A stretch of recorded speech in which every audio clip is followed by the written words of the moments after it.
Thank you very much. Dear friends, everyone remembers the great American film Groundhog Day with Bill Murray and Andy McDowell. Yes, but no one would want to live like that, repeating the same thing for weeks, months, and of course for years. And yet, that's exactly how we live now. And it's our life. And every forum like this one proves it. Just last year, here in Davos, I ended my speech with the words, "Europe needs to know how to defend itself." A year has passed, and nothing has changed. We are still in a situation where I must say the same words, but why? The answer is not just about the threats that exist or may appear. Each year brings something new for Europe and for the world. Everyone turned attention to Greenland. And it's clear most leaders simply are not sure what to do about it. And it seems like everyone is just waiting for America to cool down on this topic, hoping it will pass away. But what if will not? What then? There was so much talk about the protests in Iran, but they drowned in blood. The world has not helped enough the Iranian people, and it's true. It has stood aside. In Europe, there was Christmas and New Year celebrations, the seasonal holidays. By the time politicians came back to work and started forming a position, the Ayatollah has already killed thousands. And what will Iran become after this bloodshed? If the regime survives, it sends a clear signal to every bully: kill enough people and you stay in power. Who in Europe needs that message to become a reality? And yet Europe hasn't even tried to build its own response. Let's look at the Western Hemisphere.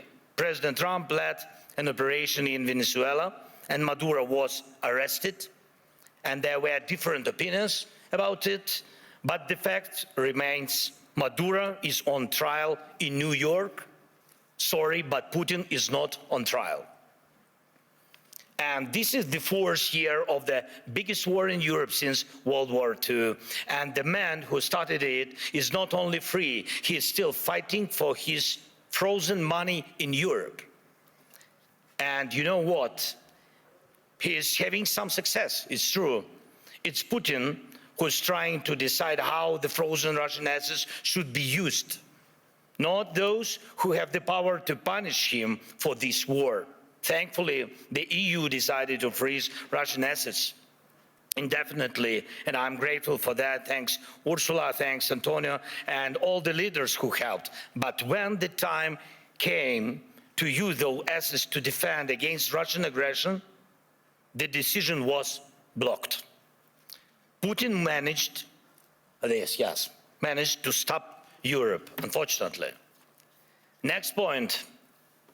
Because of the America's position, people are now avoiding the topic of the International Criminal Court. And that's understandable. It's American historical position. But at the same time, there is still no real progress on establishing a special tribunal for Russian aggression against Ukraine, against the Ukrainian people. And we have an agreement, it's true. Many meetings have taken place, but still Europe hasn't reached even the point of having a home for the tribunal with staff and actual work happening inside. What's missing? Time or political will. Too often in Europe, something else is always more urgent than justice.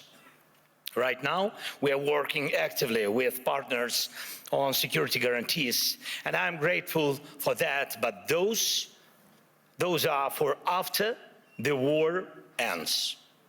Once the ceasefire begins, there will be contingents and joint patrols and partner flags on Ukrainian soil. And that is a very good step and the right signal that UK and France are ready to actually commit their forces on the ground, and there is already a first agreement on that. Thank you, Keir, thanks Emmanuel, and all the leaders in our coalition. And we are doing everything to make sure that our coalition of the willing truly becomes a coalition of action. And again, everyone is very positive, but, always but the backstop of President Trump is needed. And again, no security guarantees work without the US. But what about the ceasefire itself? Who can help make it happen? Europe loves to discuss the future, but avoids taking action today, action that defines what kind of future we will have. That is the problem. Why can't President Trump stop tankers from the shadow fleet and seize oil, but Europe doesn't? Russian oil is being transported right along European shores. That oil funds the war against Ukraine. That oil helps destabilize Europe. So Russian oil must be stopped and confiscated and sold for Europe's benefit. Why not? If Putin has no money, there is no war for Europe. If Europe has money, then it can protect its people. Right now, those tankers are making money for Putin, and that means Russia continues to push its sick agenda. Next point, I've said it before and I'll repeat it again, Europe needs united armed forces that can truly defend Europe. Today, Europe relies only on the belief that if danger comes, NATO will act. But no one has really seen the alliance in action. If Putin decides to take Lithuania or strike Poland, who will respond? Who will respond?